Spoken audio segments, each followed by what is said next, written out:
Anne is a career woman who is popular amongst her peers and great at her job.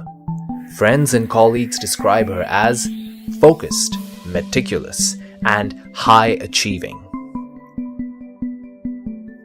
"How do you do it?" they ask her. "Well, I'm a perfectionist," says Anne. Although the world sees the perfect version of Anne, the one that she works tirelessly to portray, what goes on within Anne is a different story. While others acknowledge her efforts, Anne wallows in the disappointment of not achieving the high standards she set for herself.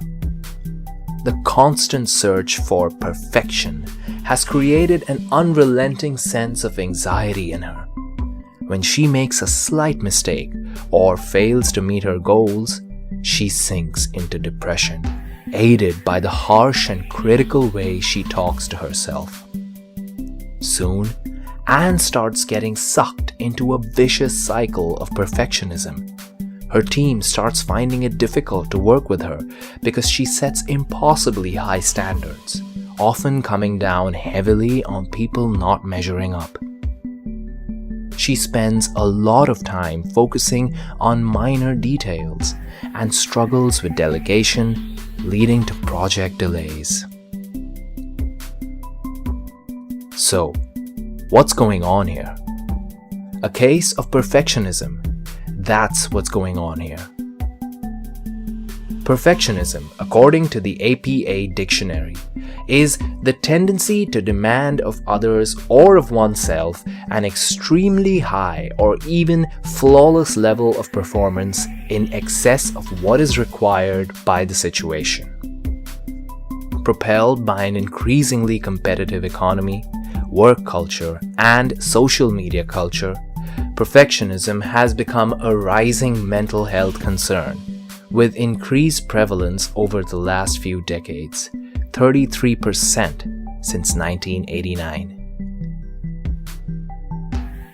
A meta-analysis of 284 studies on the correlation between perfectionism and pathology shows that perfectionism is linked to anxiety, depression, eating disorders, insomnia, chronic stress, and even self-harm.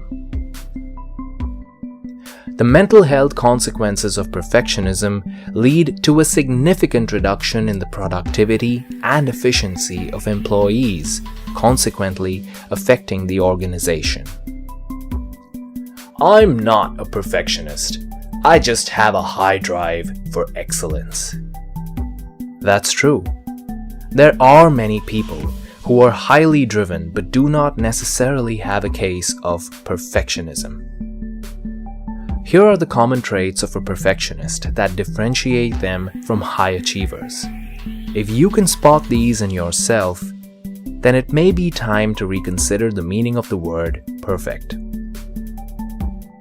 Characteristic: in a perfectionist, in a high achiever. Goal setting: a perfectionist sets unrealistic and unreasonable goals. A high achiever sets high but reasonable goals. Achieving goals: a perfectionist engages in all or nothing thinking. For example, if I don't meet my goals, I am a failure. A high achiever is satisfied even if their goals are not completely met. Motivation to work: a perfectionist functions with a fear of disapproval or rejection. They have low self-esteem. A high achiever has a desire to achieve and excel. They are confident in their abilities and are self-motivating. Handling criticism and failure: a perfectionist will respond defensively to constructive criticism or might get depressed when they make a mistake or fail. A high achiever is resilient and uses criticism as valuable information to improve their performance. Are there different types of perfectionism?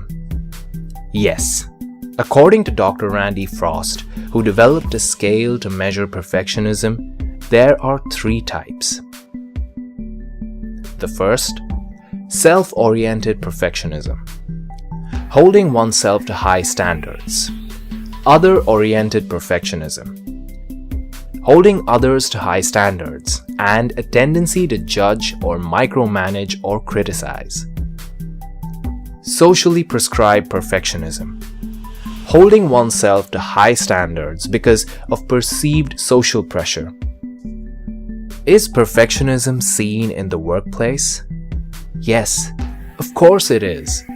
Working against the stereotype that perfectionism equals high achievement and success at the workplace, research has found that perfectionism could represent a form of counterproductive overstriving that limits productivity.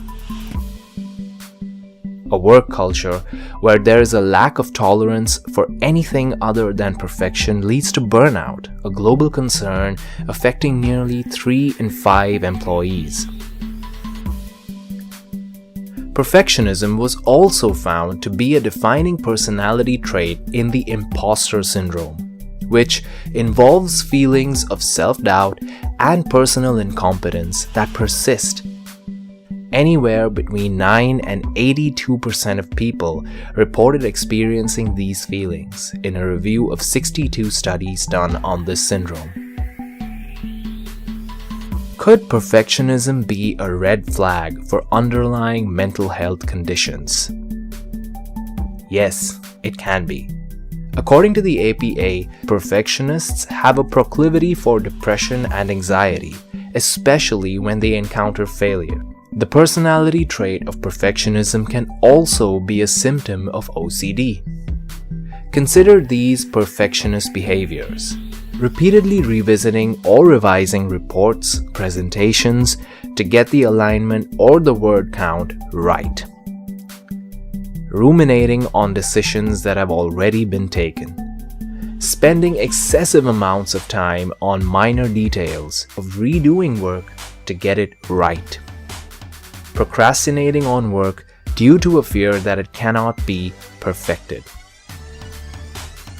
These are behaviors as a result of obsessive fears like, what if I make a mistake? A core characteristic of OCD. Research has also found links between perfectionism and eating disorders. Is perfectionism treatable? Yes, it is. An experienced doctor or therapist will be able to help. Perfectionism can be controlled by practicing self-compassion and setting healthier goals. There are a host of exercises and interventions you can use to unlearn perfectionism and live a more contented life.